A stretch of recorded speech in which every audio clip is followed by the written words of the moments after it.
کوئی خاتون ہے، اب حیض کی وجہ سے کئی دنوں تک روزے چھوڑ دیے اور کئی سالوں تک، اور یہ مسئلے کا علم نہیں تھا کہ حیض میں چھوڑے گئے روزوں کو بعد میں رکھنا پڑتا ہے۔ اگر حیض اور نفاس کی حالت میں جو روزے آتے ہیں رمضان کے، جو فرض روزے ہوتے ہیں، اس کو چھوڑنا چاہیے، وہ چھوڑنا ہے۔ وہ روزے نہیں رکھ سکتی، رکھیں گی تو گناہگار ہوں گی، یاد رکھیے۔ تو روزے اس کو چھوڑنا ہے، لیکن یہ روزوں کی قضا ہے، یہ روزوں کی کیا ہے؟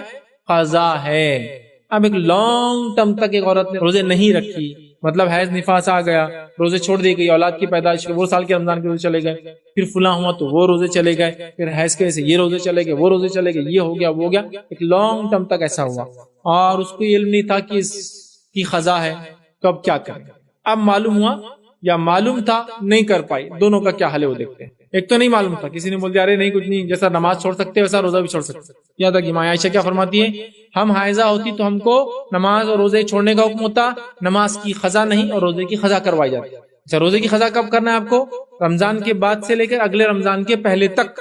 اور ماں عائشہ فرماتی ہم لوگ رمضان میں روزے نہیں رکھ پاتی، حیض کی وجہ سے، مینسز کی وجہ سے، پیریڈز کی وجہ سے، اس کے بعد ہم روزے رکھنے کی کوشش کرتی، یہاں تک کہ کون سا مہینہ آ جاتا؟ شعبان کا مہینہ آ جاتا، تو پتا چلا اگلے رمضان سے پہلے تک کبھی بھی رکھے جا سکتے ہیں، اور اگر اگلا یہ رمضان کے روزے یہ رمضان تک نہیں رکھے گئے تو یہ رمضان کے بعد اب گناہ گار ہو جائیں گے، کیونکہ ایک نماز کے وقت شروع ہونے سے لے کر اس کے خاتمے دوسری نماز کی شروعات تک ہے نا۔ جب یہ نماز فجر کا وقت چالو ہو رہا ہے تو اس کا ایک لمٹ ہے، مثال ظہر لے لیجیے، ظہر کا وقت چالو ہوتا ہے تو عصر تک ہے، تو اگر عصر تک پڑھ لے تو ٹھیک ہے، عصر کے بعد گناہ گار ہو، تو ویسے ہی رمضان سے دوسرے رمضان تک وقت ہے، اس کے بعد گناہ گار۔ تو کہتی ہم لوگ بھول جاتی، نہیں رکھ پاتی، تو شعبان آ جاتا، پھر ہم دوڑتی، مطلب جلدی جلدی رکھ لیتے، تو کمپلیٹ کرنا ہے۔ اب طے کر لے ہر مہینے ایک بھی رکھ لے تو مسئلہ ختم ہو جاتا ہے۔ اگر نفاس کا معاملہ ہے زیادہ دن تھا، 30-40 دن تھا، تو پھر کیا ہر مہینے طے کر لے 2-3 دن 4 دن رکھوں گی تو ہو جاتا۔ بٹ ہمارے پاس کیا ہے، روزے رکھنے کا عموماً چلن نہیں ہے، نفلی رکھیں، اور اللہ رحم کرے عورتوں میں تو روزے رکھنے کا چلن میں نے کم دیکھا مردوں کے مقابلے، میں نے کہا مرد پورے رکھتے، مردوں کے مقابلے میں، کیونکہ ہمارے پاس عورتیں کیا ہوتی بہت زیادہ کمزور ہوتی، کمزور ہوتی، اسی کو انتہا نہیں کہ جس کی وجہ سے شادی تک تو روزے معاف رہتے اس نہیں، بچی تو ہے، ابھی یہ ہے فلاں ہے، بہت کمزور ہے، صرف 10 روٹی کھاتی ایک ٹائم میں، اسی کمزوری کا یہ عالم ہے، ہوتا ہے ایسا، میں نے دیکھا ہوں، ٹانی کا پلا دے رہے اس کو روزے نہیں، پھر بھی نہیں رکھ پا رہی، فلاں پروٹین دے رہے، ملٹی وٹامن دے رہے، پھر بھی بیچاری کور نہیں ہو پا رہی۔ یاد رکھیے جینیٹیکلی امیونٹی کے اعتبار سے فیمیل چائلڈ اور فیمیل زیادہ امیون ہوتی ہے میل کے مقابلے، اسی لیے گھروں میں نانیاں اور دادیاں زیادہ زندہ ہے نانا اور دادا کے مقابلے میں، کامن نہیں ہے ایسا، کوئی انکامن نہیں، کوئی بھی دیکھ لیجیے، میجر 10 دادیاں حیات ہے تو 2 دادا ملیں گے آپ کو، نیچرل ہی ہے، مطلب ایسا کوئی میں غلط بات نہیں کہہ رہا ہوں، تو آپ دیکھ لیجیے کئی روزے کے لیے اتنا کمزوریاں اور فلاں فلاں سے بہانے ہیں، ایکچولی کیا ہے عادت ڈالنا، بلکہ ایک صحابی کا واقعہ اتنا مشہور ہے، چھوٹے چھوٹے بچے ہیں، آپ ان کو روزہ رکھا، آپ سمجھو بچہ یہ سال بالغ ہو رہا تو کیا اسی سال پورے 30 رکھ پائیں گا وہ؟ نہیں، تو سمجھیے ایک 5-6-7 سال سے شروع ہوا، ایک روزہ، ایک رمضان 2 روزے، تیسرے رمضان 10 روزے، چوتھا رمضان 15 روزے، 5واں رمضان 20 روزے، اور پھر اس کے بعد بالغ ہو گیا تھا پورے روزے۔ اچانک نہیں ہوتی نا عادت۔ اب ہم لوگوں کے لاڑ پیار کا یہ عالم ہے جس کو انتہا نہیں۔ لاڑ پیار وہ جو بچوں کو جہنم سے نکال کے جنت کی طرف لے جائے، وہ لاڑ پیار نہیں جو بچوں کو جنت کے راستے سے نکال کے جہنم کے راستے پہ ڈال دے، تو نہیں رکھاتے ہیں۔ کئی عورتوں کی زندگی بغیر روزے کی گزر جاتی، بہت بری بات، بہت بری بات، ٹھیک۔ تو لمبے عرصے تک روزے چھوڑے ہوئے ہیں، روزے نہیں رکھ رہی ہیں، اب کیا کریں؟ تو یاد رکھیے، یا تو لا علمی کی وجہ سے، یا تو معلوم تھا پھر بھی چھوڑ دیا، دونوں ہی کیسز میں قضا روزے رکھنا پڑیں گے، اس کا کوئی فدیہ نہیں ہے، رکھنا ہی پڑے۔ اب ایسی عمر کو پہنچ گئی، رکھ ہی نہیں سکتی، تب علماء کہہ رہے ہیں کہ پھر فدیہ دے دے، ایک دن کے بدلے ایک مسکین کو کھانا کھلا دے، ایک دن کے روزے کے بدلے ایک مسکین کو کھلا دے، لیکن کب؟ جب اس کی اب حالت ہی نہیں، 80 سال کی ہوگا، اب یاد آ رہا، اب جسم ساتھ نہیں دیتا، اب تو نہیں ہو سکتا، لیکن کاؤنٹنگ کر سکتی رفلی، ایوری منتھ، ایوری ایئر کے 3 days 5 days جو بھی تھا، counting for 10 days 20 years 30 years 40 years 50 years کے چھٹے ایکومولیٹ کر لے، جمع کرے، پھر نکال لے، مجبوری والی۔ لیکن اگر صحت یا توانائی ہے، رکھنا شروع کر دے، اندازن رکھنا، لگتا ہے ٹوٹل سمجھو 50 ہوں گے، 5-7 سال کی، 10 سال کی اگر لے لے تو سمجھو 50 جا رہے، تو کاؤنٹ کر لے، اور بس ہر مہینے میں سمجھتا ہوں ایک 2-3 دن رکھنا شروع کر دے تو مسئلہ جبھی حل ہو جاتا ہے۔ عزم پر ہے یار، عزم پر ہے، خاموخواہ کی لادی بھی کمزوریوں نہیں، عزم پر ہے۔ اور جب انسان عزم کر لیتا ہے نا، تو لوگوں نے کیا کیا کارنامے انجام دیا، عزم کر لے، عزم، مضبوط ارادہ، پھر اللہ تعالیٰ کی مدد بھی آ جاتی ہے، ٹھیک ہے۔ تو ایسا کچھ ہوا ہو غلطی سے جان مجھ کر. جہالت کی بنیاد پر جہل علم کا الٹ ہوتا ہے، ضد ہوتا ہے، ضد اپوزٹ آف نالج جس کو کہیں گے جہل، جس کو کہیں گے کہ اس کا علم نہیں تھا، اس کا انایجوکیٹڈ تھا اس معاملے میں. دونوں کے لیے حل کیا ہے؟ روزے رکھنا پڑیں گے. اب عمر گزر گئی، بوڑھے ہو گئے تو پھر بہرحال فدیہ دے دے، یہ مجبوری والی صورت ہے، یاد رکھیں. ٹھیک. اسی طرح جو ہے توبہ اور استغفار کرے کثرت سے. توبہ اور استغفار اس لیے کرے کہ اللہ تعالیٰ انشاءاللہ چونکہ وہ رکھ نہیں سکتی، چاہتی ہے، یا پھر جوان ہے لیکن اتنے روزے باقی رہ گئے کہ وہ اب بیچاری کرنا چاہتی ہو نہیں پا رہے، توبہ اور استغفار کثرت سے کرے. اس لیے کہ توبہ ایک بہترین ذریعہ اپنے گناہوں کو معاف کروانے کا. اور یاد رکھیے اکثر لوگوں نے یہ کہا، علماء کرام نے، کہ یہ فتویٰ جو کہ مسکین کو کھانا کھلا دے حیض اور نفاس کے بدلے، یہ درست نہیں. یاد رکھیے اصل مسئلہ ہے دونوں کے لیے حل کیا ہے؟ روزہ رکھنا ہی ہے، سوائے اس کے یا اس کی عمر چلی جائے تو وہ پھر کر سکتے. ہم سے قریب جو مہینہ بس آ چکا ہے جس کو ہم رمضان کے مہینے سے جانتے ہیں، اس مہینے کے تعلق سے کچھ باتیں یا چند باتیں رکھنے کی کوشش کروں گا. ویسے تو رمضان کا مہینہ میں سمجھتا ہوں اس کی اہمیت اور اس کی فضیلت کیا ہے ہم سبھی جانتے ہیں، اور اس مہینے کی آمد پر ہی جو ہے انسانی سماج، جو مسلم، خاص طور سے مسلم سماج ہے، اس کی حرکات اور سکنات اور اعمال میں تبدیلیاں بہرحال نظر آتی ہیں، اور لوگ عبادت کے لیے اور اسی کے ساتھ ساتھ مال اللہ کے راہ میں خرچ کرنے کے لیے اپنے آپ کو تیار کرتے ہیں اس مہینے کے اندر. اور کیوں نہ ہو، یہ مہینہ ہے ہی اسی خصوصیت کا حامل. بہت سارے علماء یہ لکھتے ہیں کہ اس مہینے کا جو نام رمضان ہے وہ جو عربی کا لفظ رمضان سے آتا ہے، جس کا معنی ہوتا ہے ختم کر دینا یا مٹا دینا. مطلب یہ ایک ایسا مہینہ ہے جو گناہوں کو ختم کر سکتا ہے، ہمارے گناہوں کو ہم سے مٹا دے سکتا ہے. جس طرح سے آگ جلا کر چیزوں کو ختم کر دیتی ہے، یہ مہینہ بھی ختم کر دیتا ہے، جلا دیتا ہے ہمارے گناہوں کو. تو گویا اس مہینے کا نام خود ایک بڑا اہم میسج اور پیغام ہمیں دیتا ہے. تو بہرحال یہ مہینہ ہم سے قریب ہے، لوگ اس کی تیاریاں کر رہے ہیں. لیکن ایک بڑی افسوس کی بات ہے، امت مسلمہ کی ایک بڑی اکثریت ایسی ہے، میں نہیں کہہ رہا ہوں کہ سارے لوگ، لیکن ایک بڑی اکثریت ایسی ہے جو اس مہینے کے فضائل کے تعلق سے بالکل ناواقف ہے. اور جس کا نتیجہ یہ ہوتا ہے کہ جب یہ مہینہ آ بھی جاتا ہے، رمضان کا مہینہ آ گیا، کچھ تو بھی اب تھوڑا سا روٹین ہٹ کر کرنا ہے، بس اتنا سمجھ میں آتا ہے. لیکن اس سے ہٹ کر اس کی ایکچوئل فضیلت کیا ہے، کیا فائدے اس مہینے سے ہم اٹھا سکتے ہیں، وہ ہم نہیں سیکھنا چاہتے یا وہ ہم نہیں جانتے ہیں. جس کے نتیجے میں ہوتا یہ کہ مہینہ سال در سال ہماری زندگیوں میں آتا ہے، مطلب ہر سال یہ ایک مہینہ آتا ہے اور آ کر بس یوں ہی چلا جاتا ہے، اور نہ اعمال میں کوئی تبدیلی نظر آتی ہے، نہ زندگیوں میں کوئی تبدیلی نظر آتی ہے. آپ اندازہ لگائیے جو لوگ کارپوریٹ لیول پر یا بڑے بڑے کمپنیوں میں کام کرتے ہیں، میں ایک مثال دیتا ہوں، یا اسکولز میں کام کرتے ہیں، کالجز میں کام کرتے ہیں، ایسی جگہ کام کرتے ہیں جہاں ان کو اپڈیٹ کرنا پڑتا ہے اپنے آپ. تو ہوتا یہ ہے کہ وہ کمپنی، وہ کالج، وہ اسکول ان کے لیے کچھ کورسز رکھتی ہے نا، یا کچھ ٹریننگ پروگرامز رکھتی ہے، یا کچھ اپڈیشن پروگرامز رکھتی ہے. نتیجہ یہ ہوتا ہے کہ ایک مثال کے طور پر کمپنی کے اندر ایک نیا سسٹم آیا، وہ سسٹم کو سکھانے کے لیے 3 دن کا کوئی پروگرام کمپنی نے رکھ دیا. میٹنگ ہوتی ہے، سارے لوگ جمع ہوتے ہیں، اور کمپنی نے جو اپنے سسٹم کو اپڈیٹ کیا، وہ اپڈیٹ آپ کو سکھائے جاتے ہیں. وہ 3 دن لوگ آتے ہیں، اس اپڈیٹ کو سیکھتے ہیں. اس کا نتیجہ ہوتا ہے کہ اب اس کے بعد اس سسٹم کو وہ ختم ہونے تک، اگلے سسٹم کے آنے تک چلانا سیکھ لیتے ہیں. مثال کے طور پر آج سمجھ لیجیے ایک نیا سسٹم اپڈیٹ ہوا، 3 دن کی ٹریننگ دی گئی. اس کے بعد یہ سسٹم 2 سال، 3 سال، 4 سال، 5 سال، جب تک وہ سسٹم، وہ آپریٹنگ سسٹم، وہ چیز اس کمپنی میں رہیں گی، تب تک کے لیے وہ آدمی اپڈیٹ ہو گیا. تو 3 دن کے پروگرام نے یہ تبدیلی لائی اس امپلائی کے اندر، اس کام کرنے والے کے اندر، کہ وہ پرماننٹلی اپڈیٹ ہو گیا اس سسٹم کے بارے میں، اس کے ختم ہونے تک، مطلب اگلے نئے سسٹم آنے تک. تو 3 دن کی ٹریننگ یہ کمال دکھاتی ہے. آئیے ایک اور مثال لے لیجیے، آگے بڑھتے ہیں اس چیز کو لے کر کہ ٹریننگ کیا ہوتی ہے، تبدیلی کیسی آتی ہے جب انسان کو ٹریننگ دی جاتی ہے، کسی چیز کے لیے مشق کرائی جاتی ہے. دوسری مثال لے لیجیے، آپ چاہتے تھے کہ گاڑی چلانا آپ سیکھیں، فار ایگزامپل 2 ویلر تو نہیں، 2 ویلر عام طور سے لوگ گھروں پہ سیکھ لیتے ہیں، لیکن 4 ویلر ہے جو کہ آپ کے ساتھ اویلیبل نہیں ہے. آپ ایک ڈرائیونگ اسکول میں جاتے ہیں، اسکول میں جانے کے بعد آپ، میں سمجھتا ہوں 15 days to 20 days یا 30 days کا ہارڈلی کورس ہوتا ہے، اور بہت ہی ڈم انسان ہوگا، بہت ہی جس کو ہم کہیں گے مطلب وہ انسان کمزور ہوگا جو مہینے بھر بعد بھی گاڑی نہ سیکھ سکے. آج کل تو دیکھیے آپ بچوں کو گھر میں ہے تو آدھا ٹریننگ تو وہاں مل جاتی ہے، پھر 1 سے 2 3 بار 10 بار چلا لیے تو آ جاتی ہے نا، ایسا ہوتا ہے. 2 ویلر کے معاملے میں تو اس کی بھی ضرورت نہیں ہوتی، محلوں میں سیکھ لیتے ہیں ہمارے بچے. ٹھیک، تو آپ دیکھیے تو 1 month کی ٹریننگ ہوئی، اس کے بعد ماشاءاللہ آپ نے کار چلانا سیکھی. اب جب تک آپ اپنے عقل اور ہوش اور حواس میں ہیں، گاڑی چلانا آپ نہیں بولتے. اب جب تک آپ اپنے عقل میں اور ہوش اور حواس میں ہے، سینسز آپ کی باقی ہے، آپ گاڑی چلانا نہیں بولتے. تو 1 مہینے کی ٹریننگ نے یہ تبدیلی لائی کہ زندگی بھر کے لیے لائف ٹائم آپ نے گاڑی چلانا سیکھ لی، ٹریننگ مشق کروائیں گے۔ اب آئیے میں رمضان کی مثال لے رہا ہوں اب یہاں، رمضان بھی ایک ٹریننگ ہے تاکہ اگر سال بھر ہم میں کوئی کمزوریاں اور کوتاہیاں آ گئی ہو تو اس ایک مہینے میں اس کو کمپنسیٹ کر دے اور اگلے کی ہم تیاری کر لے کہ اپنے اعمال کو ہم اضافہ کر لے۔ تو رمضان ایک 30 ڈیز کی ٹریننگ دی جا رہی ہے، اور یہ اسلامی کیلنڈر کے اعتبار سے 9واں مہینہ ہوتا ہے اسلامی کیلنڈر کا، اور ایک مہینے کی مطلب اپروکسیمیٹ 29 یا 30 ڈیز مطلب جو بھی اس میں ہوتا ہے، ایک مہینہ اسلامی اعتبار سے ایک مہینے کی ٹریننگ ہے۔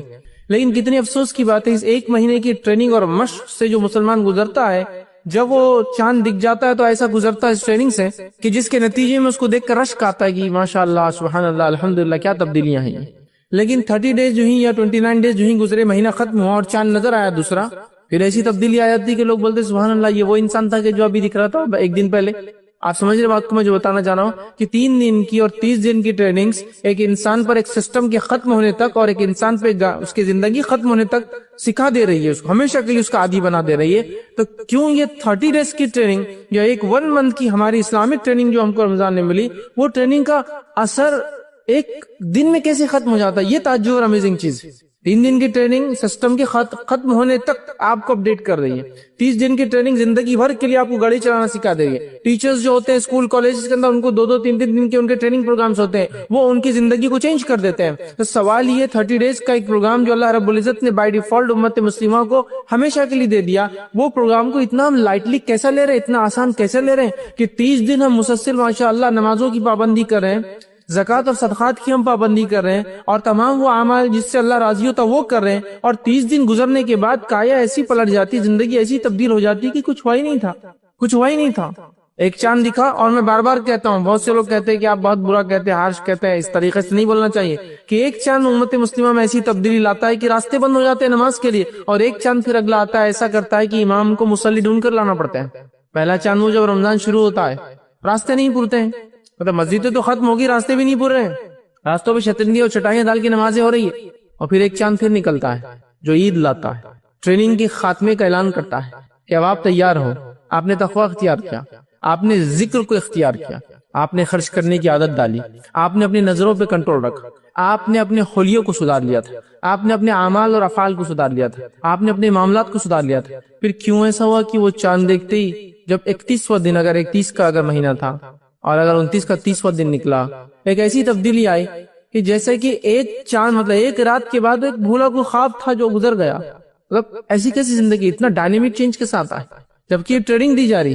اللہ رب العزت نے قرآن میں سورہ بقرہ سورہ نمبر 2 میں کیا فرمایا؟ یا ایھا الذین آمنوا کتب علیکم الصیام کما کتب علی الذین من قبلکم لعلکم تتقون۔ اے لوگو، اے وہ لوگو جو ایمان لائے ہو، تم پر روزے فرض کیے گئے، تم پر روزے فرض کیے گئے، کتب علیکم الصیام کما کتب علی الذین من قبلکم۔ اور یہ کوئی نئی بات نہیں، صرف تم ہی نہیں ہو جن پر روزے فرض کیے گئے، تم سے پہلے کے لوگوں پر بھی ہم نے روزے فرض کیے تھے۔ کیوں؟ لعلکم تتقون، تاکہ تم اللہ کا ڈر اختیار کرو۔ تو روزوں کا مقصد ہے ٹریننگ دینا۔ کس چیز کی ٹریننگ دینا؟ لعلکم تتقون، اللہ کا ڈر، فاصلہ، اور اللہ کا تقویٰ کیا ہے کہ ہمارا اس چیز کو بجا لائے جو ہمارا رب ہمیں حکم دیتا ہے، اور ہر حرام کردہ چیز سے اپنے نفس کو بچائے، یہ تقویٰ ہے۔ لعلکم تتقون، تاکہ تم اللہ کا ڈر پاسو سے اختیار کر سکو۔ تو خود رمضان کے روزوں کی فرضیت کا مقصد اللہ رب العزت بیان کر رہا ہے۔ اب اگر یہ مقصد ہی حاصل نہ ہوا، تقویٰ کوئی ایسی چیز نہیں ہے جو میں ظاہر کر کے بتا سکوں یا میرے حلیے سے آپ کہہ سکتے کہ میں متقی ہوں، ممکن نہیں۔ تقوی کے اثرات ہوتے ہیں ظاہری، یہ بات طے ہے، لیکن ظاہری اثرات سے تقویٰ ہے یہ پتہ نہیں لگایا جا سکتا۔ اسی وجہ سے نبی اکرم صلی اللہ علیہ وسلم کی موجودگی میں منافقین بھی تھے، آپ کو بذریعہ وہی بتایا گیا یہ منافق ہے، سمجھے آپ؟ اس لیے کہ وہ بھی سارے صحابہ کے جیسا وہ سب کرتے تھے جو صحابہ کرتے تھے، لیکن ان کی کچھ علامتیں، کچھ نشانیاں بتائی گئی، جو کرتے تو ہے لیکن سستی سے کرتے ہیں، کرتے تو ہے دل نہیں ہوتا اس میں، نماز پڑھے سستی سے پڑھنے، نماز پڑھے دل نہیں ہے اس کے اندر، علامتیں بتائی گئی، جان دینے کو پیچھے ہٹتے ہیں، خرچ کرنے کو پیچھے ہٹتے ہیں، مسلمانوں کو کچھ برا ہو تو خوش ہوتے ہیں، علامتیں بتائی گئی، لیکن ان کے ظاہر سے نہیں پہچانا جا سکتا تھا کہ یہ مسلمان نہیں ہے، سمجھ رہا؟ تو تقوی کا ایک ظاہری اثر یہ ہے کہ آؤٹر بھی چینجز آتے ہیں، لیکن آؤٹر چینجز سے ہم انر یہ نہیں کہہ سکتے کہ چینج ہو گیا۔ تقوی دل کی کیفیت ہے۔ تو رمضان کا مقصد ہے دل کی دنیا بدل دینا، لعلکم تتقون، دل کی دنیا چینج۔ اس لیے کہ نبی اکرم صلی اللہ علیہ وسلم نے ایک روایت میں کہا التقوی ہا ہونا، التقوی ہا ہونا، التقوی ہا ہونا، تقوی یہاں ہے، دل میں ہوتا ہے۔ لیکن میں یہ ہرگز نہیں کہہ رہا ہوں کہ اب آپ سب کام دل کا شروع کر دیتے. بہت سارے لوگ کرتے پردہ دل کا, ذکر دل کا, ہر چیز دل کی چل رہی ہے ان کے, نہیں. لیکن تقویٰ یقیناً یہاں ہے دل میں, وہ دل کی دنیا بدل جاتی. تو رمضان ہمارے دل کی دنیا کو کیا کرے, تبدیل کر دے. لیکن کتنی افسوس کی بات ہے, رمضان آ رہا ہے, رمضان قریب ہے, صحابہ کی تیاریاں چل رہی ہے, رمضان آ رہا ہے. کچھ صحابہ کو اتنا شوق تھا کہ شعبان میں بھی روزے رکھنا شروع کر دیتے تھے. نبی اکرم صلی اللہ علیہ وسلم روکتے تھے آخری وقت میں کہ مت رکھا کرو, کہ احسان اور رمضان کے روزوں میں کمزور پڑ جاؤ. کچھ صحابہ کو رمضان کی تیاری شعبان سے شروع کر دیتے, تو نبی اکرم صلی اللہ علیہ وسلم نصف شعبان کے بعد روزے رکھنے سے منع کرتے تھے کہ مت رکھا کرو ورنہ کیا ہو جائے گا, کمزوری آ جائیں گی. وہ ٹریننگ لے رہے ہیں کہ رمضان آ رہے ہیں, ہمیں روزے رکھنا ہے, تیار ہو رہے ہیں. عمر بن خطاب روکتے تھے رضی اللہ عنہ اس لیے کہ تم کمزور نہ پڑ جاؤ, رمضان نہ چھوٹ جائے کوئی تم سے. اتنی جس کو کہیں گے ہمارے اسلاف میں جوش اور جذبہ تھا رمضان آنے سے پہلے. آج رمضان ہم پر بھی آتا ہے, ہر سال آتا ہے, لیکن ہم میں کیا جوش و جذبہ آتا ہے, کیا جوش و جذبہ آتا ہے رمضان آنے سے, بتائیے. رمضان آ گیا تو جو خیالات میرے اور آپ کے ذہن میں چل رہے ہیں نا, اللہ معاف کرے ہم کو, وہ کیا ہے معلوم, گھر کا رنگ بہت پرانا ہو گیا, رمضان آ رہے ہے نا. تکیے اور اس کے غلاف کتنے میلے اور پرانے ہو گئے, چینج کرنا ہے, رمضان آ گئے. رمضان آ گئے, چنے کی دال پسا کے رکھنا ہے, اس لیے کہ ابھی اس سے بہت ساری چیزیں جو بننے والی بیسن کے ذریعے وہ سب تیاری کرنا ہے. رمضان آ گئے تو اب مغزیات, اب چونکہ رمضان کے بعد اینڈ ریزلٹ کی تیاری ابھی کرنا ہے نا, مطلب عید کی تیاری, تو سیویاں کہاں سے لی جائیں گی, پلاننگ چل رہی ہے, ڈسکشنز ہو رہے ہیں, اس کے لیے کانفرنسز رکھی جا رہی ہے, گھر میں عورتیں جمع ہو رہی ہے, فون پر باتیں کر رہی ہے کہ کیا کرنا ہے, کہاں سے خریدنا ہے, یہ سب ہے. رمضان میں پھل اور فروٹ ہم کہاں سے لائیں گے, ہے نا. رمضان میں کھانے کی جو ٹائمنگ چینج ہوں گے تو ہماری غذائیات, کیلوریز, جو لوگ کانشیس ہوتے ہیں کہ 2000 انٹیک ہونا چاہیے تو کیسے لی جائے, پوری پلاننگ ہو رہی ہے کہ مغرب کے بعد اتنا, عشاء کے بعد اتنا, رات میں سونے سے پہلے اتنا, رات میں پھر نیند میں اٹھ کے ایک بار اتنا, اور پھر سحر میں اتنا لیں گے, تب وہ جو دن بھر میں لیتے ہیں انٹیک اور رات میں بھی کمپلیٹ کرنا ہے. یہ ساری پلاننگ چل رہی ہے. پھر عید کے کپڑوں کے لیے extra job, extra work, over time لوگ کر رہے ہیں, کیونکہ عید کے لیے کپڑے ضروری ہے, چونکہ وہ تو واجب ہے نا کپڑے پہننا عید کے دن, اچھے اور نئے بالکل. باقی ساری چیزیں تو نہیں ہیں, نماز ہو ٹھیک ہے, رمضان کیسے گزرے, تقویٰ آیا نہیں آیا, لیکن کپڑے تو کم از کم, دل کی دنیا چینج مت ہو, باہری دنیا تو چینج ہونا چاہیے رمضان کی عید کے دن. یہ ہم لوگوں کی بالکل باٹم لائن بات کر رہا ہوں, تیاری ہوتی. ہو سکتا ہے ویسٹرن کلچر میں بیسن ویسن کا تصور نہیں ہے تو وہ کچھ اور کرتے ہوں گے, وہ اپنے طور سے ڈیفائن کر لے کیا ہے, لیکن یہ ساری ہے ہماری تیاریاں رمضان کی. اور اسلاف صحابہ تابعین تابعین, رمضان آ رہے ہیں, ایکسٹرا روزے رکھ رہے ہیں, پہلے سے تیاری. رمضان آنے والے ہیں, زکوٰۃ اور صدقات کی تیاری. رمضان آنے والے ہیں تو اللہ کے ذکر میں اضافہ کیسا کیا, تیاری. رمضان آنے والے تو راتوں کی نماز کا اہتمام کیسا ہوگا, اس کی تیاری ہے. یہ ساری ان کی تیاریاں ہیں. تلاوت قرآن کا اضافہ کیسے ہو, آلریڈی وہ لوگ, کچھ صحابہ کا حال یہ ہے کہ جلدی قرآن ختم کر دے رہے ہیں. نبی اکرم صلی اللہ علیہ وسلم کہہ رہے ہیں نہیں, کم از کم 3 دن میں کرو, فل اسٹاپ لگا رہے ہیں ان کو, مطلب اتنا جوش, یعنی کم از کم 3 دن. اگر 3 دن سے کم میں کسی نے ختم کیا تو اس نے قرآن کا حق نہیں ادا کیا. پھر صحابہ مطلب وہ اس سے کم میں کر رہے تھے تو اس کو بڑھایا گیا, لمٹ کو ایکسٹینڈ کیا گیا, نہیں اتنے کم میں نہیں کرنا چاہیے. اندازہ لگائی کیا جوش تھا, مطلب یہ جوش تھا کہ قرآن ہی, کچھ کی حالت ہے کہ قرآن کے علاوہ بات نہیں کرتے ہیں, مطلب یہ اسلاف کی حالت. تو قرآن کی تلاوت ہو رہی ہے, ذکر و اذکار کا اہتمام ہو رہا ہے, خرچ کرنے کا اہتمام ہو رہا ہے, اپنے کام کو کم کیسے کیا جائے اس کی پلاننگ چل رہی ہے کہ اب کم کرنا, اس لیے کیا آ رہا ہے, رمضان آ رہا ہے. ہو سکتا اگلا رمضان سمپلی نہ ملے, بالکل ایک دم سیدھی بات ہے, ہو سکتا نہ ملے, تو وہ پوری تیاریاں کر رہے ہیں. اور ہمارا حال کیا ہے, اللہ ہم پہ رحم کرے, آ رہے ہیں رمضان اور جا رہے ہیں. 30 دن ہم گزار لے رہے ہیں جیسے تیسے, اور 30 دن کی خاتمے میں شکر بھی ادا ہو رہا ہے, بس نئے کپڑے بن گئے بچوں کو, اللہ تیرا شکر وزید کا ہمارا شکریہ. مطلب ایک اگر میں گھر میں باپ ہوں, کمانے والا ہوں, تو میرے لیے سب سے بڑی چیز جو رمضان میں ہو گئی اور وہ سکسیسفل منتھ تھا, بس اللہ تو نے بچوں کو کپڑے دلا دیا, یہ ہوگا, عید اچھی سے ہوگی, شرخرما اچھے سے بن گیا, سیوئیاں اچھا بن گئی, میٹھا اچھا ہو گیا, سب میں نام ہو گیا, گھر کو کلر وغیرہ ہو گیا, ماشاءاللہ, بس یہ میرا رمضان ہو گیا. اگر رمضان پھر تبدیلی لائیں گا, دل کی دنیا میں نہیں, باہری دنیا کو تبدیل کریں گا, گھر کو تبدیل کریں گا, گھر کے غلافوں کو تبدیل کریں گا, پردے تبدیل ہوں گے, پھر وہ تبدیل نہیں ہوں گے. ایکچولی ہوا کیا معلوم آپ کو, جس مقصد کے تحت یہ مہینہ دیا گیا تھا وہ ہم نے چھوڑ دیا, ہم اس کو بھول گئے. اور اس مہینے کی کیا فضیلت ہے, اللہ رب العزت نے اس مہینے کے اندر جو ہے ہم لوگوں کو روزے کا حکم دیا, جو کہ ایک فرض عبادت, اور صحابہ اس کے لیے اتنے جوش میں ہوتے تھے اور ایسی تیاری کرتے تھے کہ شعبان سے شروع ہو جاتے تھے. ٹریننگ ہونا چاہیے نا, چونکہ رمضان آ رہا ہے, پہلے سے عادت ہو انسانی جسم کو, سمجھ رہے ہیں بات. شعبان میں روزے رکھ رہے ہیں, نبی اکرم صلی اللہ علیہ وسلم بھی شعبان میں کثرت سے روزے رکھتے تھے, اور حدیث میں آتا ہے آپ نے سب سے زیادہ روزے رمضان کے بعد اسی مہینے میں رکھے, بہت رکھتے تھے. کبھی تو ایسا ہوتا تھا کہ آپ ڈر لگتا تھا کہ شعبان رمضان ملا دیں گے ایک ساتھ, لیکن آپ پھر آخری دن گیپ دیتے تھے تاکہ صحابہ کو کلیئر ہو جائے یہ شعبان تھا اور اب رمضان ہے.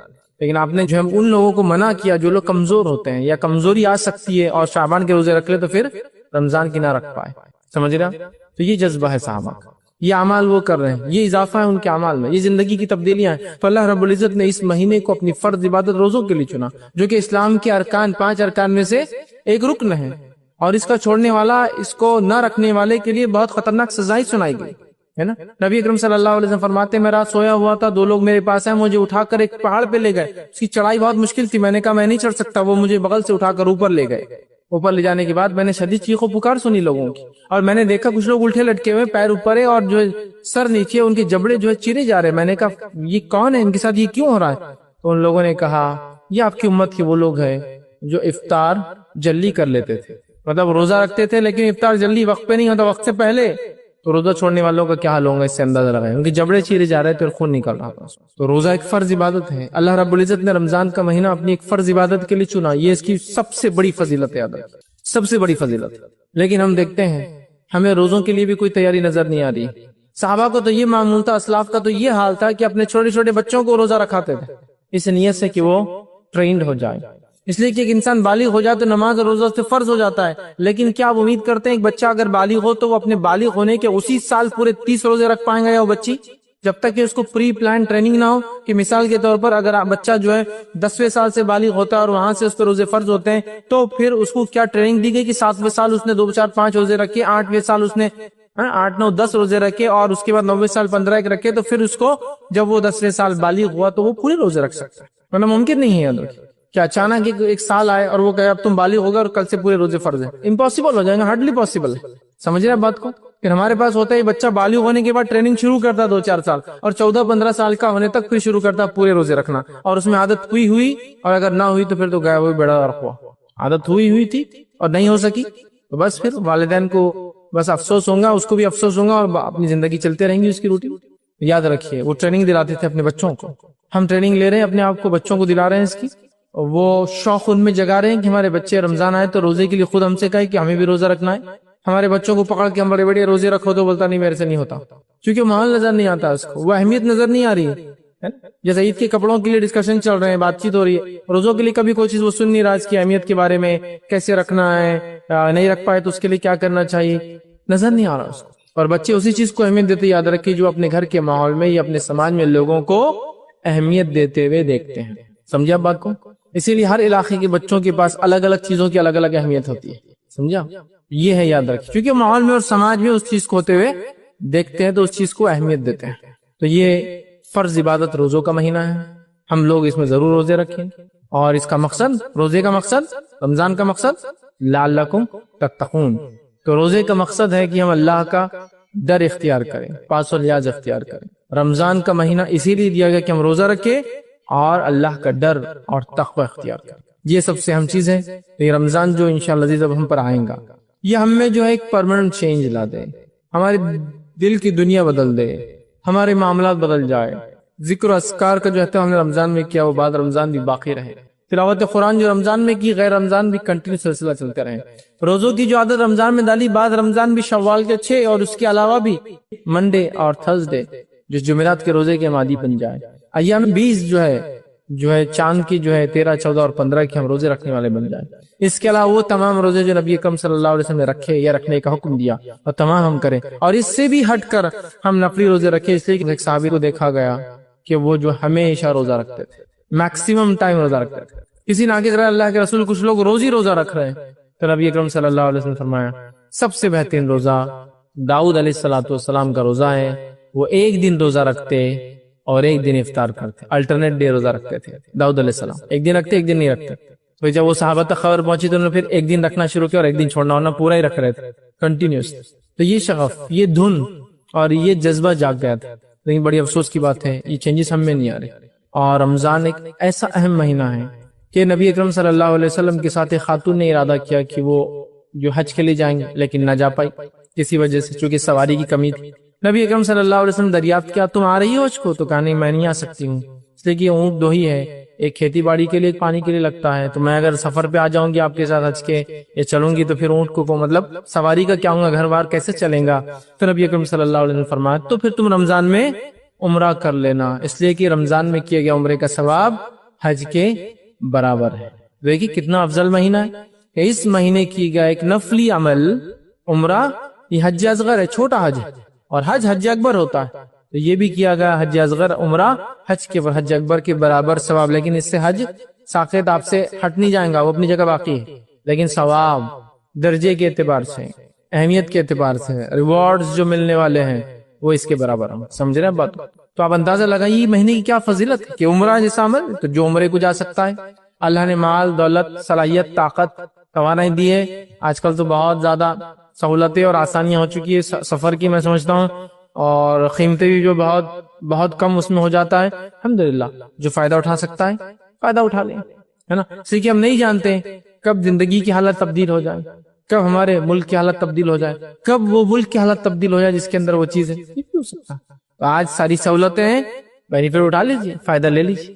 ہو سکتا ہے کل سب کچھ ہو، صحت ساتھ نہ دے، سب کچھ صحیح ہو، مال ختم ہو جائے کہ اب جا نہیں سکتا ہوں. سمجھ رہا؟ تو کرنا چاہیے. حج کو جائے انسان، ہر حج کو نہیں جا سکتا ہے، حالات نہیں ہے یا حج چونکہ کافی اس میں پیسہ لگتا ہے، تو عمرہ تو جا سکتا ہے، عمرہ کرے کم از کم رمضان میں. اسی طرح جو ہے کوشش کرنا چاہیے کہ رمضان کے مہینے میں اعمال صالحہ میں اضافہ کریں. اب جو بھی آپ کرتے ہیں نیک اعمال میں اضافہ، کیا کیا نیکیاں ہو سکتی ہے اس کی کوئی فہرست نہیں بنائی جا سکتی، ظاہر سی بات. تو اعمال صالح کے اندر اضافہ کرے، یاد رکھیے، بالخصوص ذکر و اذکار کا اہتمام کریں اعمال صالح میں، بالخصوص نمازوں میں اضافہ کریں، مطلب فرض کے علاوہ، بالخصوص قیام اللیل کا ہم اہتمام کریں، ہے نا. اعمال صالح میں بالخصوص زکوٰۃ تو اگر آپ رمضان میں دیتے ہیں ٹھیک ہے، لیکن اس کے علاوہ صدقات میں اضافہ کریں، ہے نا. بالخصوص آپ صلہ رحمی میں جو ہے اضافہ کریں. یہ مہینہ ہے صلہ رحمی کا کہ ہم لوگوں کو افطار یا ہمارے غریب رشتہ داروں کو افطار اور سحر کا نظم کرائیں، ہے نا. یہ ساری چیزیں بہرحال اگر ہم پلان کریں تو سب کچھ ہو سکتا ہے. یاد رکھیں ہم لوگ سوچتے نہیں، یاد رکھیں اگر ہم سوچیں گے نا سب کچھ ہو سکتا ہے، اور جب ہم نہیں سوچتے نا تو کچھ بھی نہیں ہو سکتا. یاد رکھیں جب ہم سوچ لیں یہ نہیں ہو سکتا تو نہیں ہو سکتا، سب سے پہلے اپنے ذہن کو بدل لیجیے یہ ہو سکتا ہے، کیونکہ سب کچھ ہو سکتا ہے. یاد رکھیں تو اللہ تعالیٰ پھر مدد کریں گا نا. جب آپ سوچ کے بیٹھ کے کچھ نہیں ہو سکتا تو پھر آتی ہوئی بھی اللہ کی مدد آپ کو نظر نہیں آتی. کرنے کا جذبہ رکھیں، سب کچھ ہو سکتا ہے. یاد رکھیں آپ بولیں گے یار میں خود برڈن میں ہوں، مصیبت میں ہوں، دوسروں کو کیا کھلاؤں گا؟ صحابہ کی آپ زندگی دیکھیں، دوسروں کو کھلاتے تھے تو اللہ اتنا دیتا تھا جس کی کوئی انتہا نہیں. ہم لوگ کیا سمجھتے ہیں جمع کرنے سے چیز بڑھتی ہے، یاد رکھیے چیز خرچ کرنے سے بڑھتی ہے. یہ پریکٹیکل اصول ہے. آپ نے کار لی اور کبھی نہیں چلاتے اس کو، بہت دن چلتی، کیوں؟ کار 15 سال کے بندے اس کی لائف 30 ایئرس ہو جاتی. آپ کو معلوم سال بھر بعد وہ کھڑی گاڑی اس کے ٹائر بھی خراب ہو جائے گا اور پھینکنے کے لاق ہو جائے. لیکن چلتی ہوئی گاڑیاں 15 سال کے بعد بھی مینٹین رہتی ہے اور آپ بولتے ہیں اس کو ری پاسنگ کرانا پڑے گا. 15 ایئر جنرلی انڈیا میں 2 ویلرز 4 ویلرز کی لائف مانی جاتی ہے. ٹھیک ہے، ویسٹرن کنٹریز میں وہ کم ہوتی ہے، 7 سال 5 سال ہوتی ہے. بہرحال تو 15 سال تو آپ چل رہا تو چلتی ہوئی چیز بڑھتی ہے. یاد رکھیے فائدہ دیتی ہے، اس بات کو آپ نوٹ کر لیں. تو آپ جب خرچ کریں گے تو آپ کے ساتھ آتا بھی ہے. ہم سمجھتے ہیں جمع کرنے سے آتا نہیں، خرچ کرنے سے آتا. صحابہ کی زندگی اس کی جدی جگتی مثال. تو اعمال صالحہ، نیک اعمال جو بھی آپ کرتے ہیں رمضان میں اس میں کیا کیجیے؟ اضافہ کیجیے، تاکہ جب آپ ایک لمٹ تک جا کر آئیں گے تو غیر رمضان ایک سرٹن لمٹ تک پھر پہنچ جائیں گے. ایک انسان سمجھ لیجیے 1 مہینہ مشقت کر کے 100 تک جا رہا ہے کسی کام میں، تو غیر رمضان کم از کم امید 50 تو پہنچے گا. تو اس میں خوب اضافہ کیجیے اعمال صالحہ میں. اسی طرح صدقات کا خاص طور سے اس مہینے میں اہتمام کرے. نبی اکرم صلی اللہ علیہ وسلم اس مہینے میں خاص طور سے صدقات کا اہتمام کرتے ہیں. اسپیشلی صدقات مطلب نفلی مال خرچ کرنا. زکوٰۃ یہ فرض ہے، صدقات نفلی مال خرچ میں، چونکہ نفلی مال خرچ کرنے فطرہ آتا ہے، صدقہ آتا ہے، سمجھنا بہت ساری چیز میں اس میں انکلوڈ ہوتی ہے. تو لہٰذا نفلی مال خرچ کرنے کی عادت ڈالیے. صدقات کا خوب اہتمام کریں، اور صدقات مسکینوں کو تلاش کر کے دے. اور مسکین اور غریب کا فرق جو نبی اکرم صلی اللہ علیہ وسلم نے بتایا وہ یہ کہ غریب مانگ کر لے لیں گا، جو سوال کریں گا، اور مسکین مانگتا نہیں ہے، تم کو اس کو پہچاننا پڑے گا. یہ فرق. غریب کیا کریں گا؟ سوال کریں گا، اور مجبوری میں سوال کرنا بھی جائز، حرام نہیں. مجبوری میں غریب مانگیں گا آپ سے، مسکین مانگیں گا نہیں. اور غریب کو روپیہ 2 روپیہ دینے سے اس کا کام چل جائے گا، مسکین کا کام اس سے نہیں چلتا ہے. مسکین آپ کا دوست بھی ہو سکتا ہے جو روز ساتھ رہتا ہے، لیکن اس کے گھر کی حالت یہ ہے کہ اس کی والدہ گلی گلی کام کرتی ہے، اس کی والد بیچارے چھوٹا موٹا کچھ کام کرتے، تو وہ مسکین ہے. بولیں گے تھوڑی آ کر کہ مجھے دیجیے، مسکین بولیں گا نہیں آپ کو ڈیٹیکٹ کرنا ہے کہ یہ مسکین دکھ رہا ہے، اس کو دینا چاہیے، یا آپ تحفتاً اس کو دے دیں، تو مسکین اور غریب کا ہی فرق، تو صدقات کریں، کوشش کریں کہ غریبوں کو بھی دیں، لیکن خاص طور سے مسکینوں کا ضرور خیال رکھے۔ یہ آپ سے مانگیں گے نہیں، آ کے لقمہ دو لقمے نہیں مانگیں گے، اس سے ان کا کام بھی نہیں بنے گا، ان کو تلاش کریں۔ آپ لوگوں کے حالات سے، چہروں سے، کپڑوں کے احوال سے، گاڑی کی کنڈیشن سے معلوم کر سکتے ہیں حالات کیا چل رہے ہیں، مدد کیجیے، مدد کیجیے۔ اب کوئی کہے کہ میں خود مسکین ہوں، دوسروں کی کیا مدد کرے، ٹھیک ہے، تو یاد رکھیے آپ کوشش تو کریں جو آپ کر سکتے ہیں دوسروں کی، وہ کوشش کریں گا اور ایک سماج بن جائیں گا، یاد رکھیے، جو دینے والا سماج ہو جائے گا، جو دینے والا، معلوم آپ دینے والا۔ صحابہ کے تعلق سے اور اس کے بعد کے اسلاف کے مدینے کے ماحول کے تعلق سے کچھ روایتیں ایسی ملتی ہے تاریخی کہ کوئی کسی کے گھر میں اگر کھانے کو کوئی چیز دیتا، سمجھا، تو وہ بازو والے کو شفٹ کر دیتا کہ وہ زیادہ مستحق ہے میرے سے کہ میں کھاؤں، وہ اس کو شفٹ کرتا، حتیٰ کہ وہ چیز پورے محلے میں گھوم کر اس پہلے شخص کے پاس آتی جو جس نے اس کو دیا تھا، کیونکہ ہر فرد کیا بولا، نہیں وہ میرے سے زیادہ مستحق ہے، اس کو دے دو، تو وہ ٹرانسفر یہاں سے ہو رہی بازو والے گھر، بازو والا کیا بولا، نہیں میرے سے زیادہ مستحق وہ بازو والا ہے، وہ وہاں سے ٹرانسفر اس کے گھر، ایسا پورا جا کر وہ چیز واپس اسی کے پاس آتی جو دے رہا ہے۔ ایک واقعہ آتا ہے کہ ایک شخص بغداد سے نکلا، اس کی والد نے نیت کی تھی کہ مدینے کے سب سے غریب انسان کو جا کر 10,000 درہم تم صدقہ کر دینا، 10,000 چاندی کے سکے صدقہ کر دینا۔ وہ شخص وہاں سے نکلے اور پہنچے مدینہ۔ جب مدینہ پہنچے تو مدینہ پہنچنے کے بعد ارادہ کیا کہ جو والد نے نیت کی تھی 10,000 دینار سب سے غریب انسان کو، کسی نے کہا بھائی غریب انسان کہاں ملے، کسی نے کہا وہاں ڈھونڈتے ڈھونڈتے پہنچ گئے۔ اب جو سب سے غریب گھر پہ گئے، دستک دی اور کہا کہ میرے والد نے نیت کی تھی کہ مدینے کے سب سے غریب انسان کو 10,000 درہم میں دوں، تو آپ کے بارے میں پتا چلا آپ سب سے غریب ہیں، یہ لیجیے آپ کے لیے 10,000 درہم۔ تو کیا کیا انہوں نے، میں ہوتا تو کیا کرتا، یہ جنرس آفر میں جانے دیتا، کبھی کو آگے 10,000 روپے مجھے دے رہا ہے، نہیں جانے دیتا۔ وہ کیا بولتا ہے معلوم، شخص جس سے گھر پہنچے، کیا وہ غلط گھر آ گئے، میرا پڑوسی میرے سے زیادہ غریب ہے تو لہذا وہ ڈیزرو کرتا، چونکہ آپ کی نیت تھی سب سے غریب انسان کو دینا۔ وہ شخص وہاں سے بازو والے کے پاس جاتے ہیں اور کہتے ہیں کہ یہ 10,000 درہم جو ہے آپ کے لیے ہے، اس لیے کہ میرے والد نے یہ نظر مانگی تھی۔ تو انہوں نے کہا کیا آپ میرے بازو والوں کے پاس گئے، اس لیے کہ آپ غلط جگہ آ گئے، میرے سے زیادہ غریب میرا پڑوسی ہے۔ تو انہوں نے کہا میں بازو گیا تھا، اور انہوں نے کہا کہ ان سے زیادہ غریب آپ۔ یہ شخص نے کہا اگر انہوں نے ایسا کہا تو ایک کام کیجئے، پھر ہم دونوں اس کا مطلب برابر ہے، کیونکہ وہ بول رہے ہیں میں ہوں اور میں بول رہا ہوں وہ ہے، تو دونوں برابر ہے، آپ تقسیم کیجئے، 5,000 درہم دونوں میں تقسیم کر دیے گا، اس لیے کہ دونوں سب سے غریب تھے۔ اب وہ سمجھ دیکھیے آپ، صدقات اتنا کر رہے ہیں کہ لینے کے لیے کوئی تیار نہیں، ہر آدمی دینے کی جذبہ رکھتا ہے، جیسا آج ہم میں ہر آدمی لینے کا جذبہ رکھتا ہے نا، اس زمانے میں ہر آدمی دینے کا جذبہ رکھتا تھا۔ دینے کے جذبے کی وجہ سے اللہ نے برکتیں بھی اتنی دی تھی ان کی زندگیوں میں، یاد رکھی، اور دینے کے جذبے کی بنیاد پر اللہ نے برکتیں بھی رکھی تھی زندگیوں میں۔ آج دینے کا جذبہ نہیں ہے تو زندگیوں کی برکتیں بھی ہماری چھنتی ہوئی، ختم ہوتی ہوئی نظر آتی ہے، یاد رکھیے۔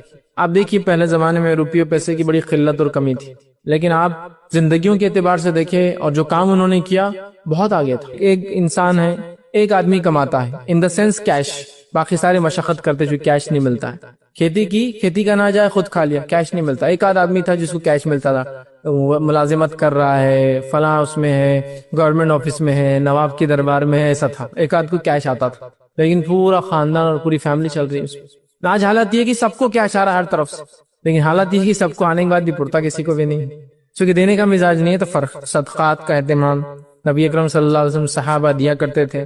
توبہ اور استغفار کی کثرت بہت ضروری ہے اس مہینے میں، اس لیے کہ توبہ اور استغفار نبی اکرم صلی اللہ علیہ وسلم اس مہینے میں کثرت سے کرتے تھے، اس لیے کہ مہینہ ذکر و اذکار کا ہے، ذکر و اذکار میں توبہ استغفار بھی شامل ہے، چونکہ بھی ذکر ایک قسم کا جو اپنی معافی کے لیے انسان جو گناہ وہ کرتا ہے، یا کالے جو جرم اس نے کی ہے، یا جو معصیت اس نے کر کے جو اپنے دل کو کالا کیا ہے، وہ اس سے دھوتا ہے۔ توبہ اور استغفار کی کثرت کر جس مہینے میں جتنا کثرت سے ہو سکتا ہے اتنا کثرت سے کیجیے، دن اور رات، اور بالخصوص روزے کی حالت میں، اس لیے کہ روزے کی حالت میں جب روزدار دعا مانگتا ہے، اور بالخصوص افطار کے وقت، روزہ ختم کرنے کے وقت، تو اللہ اس دعا کو رد نہیں کرتا۔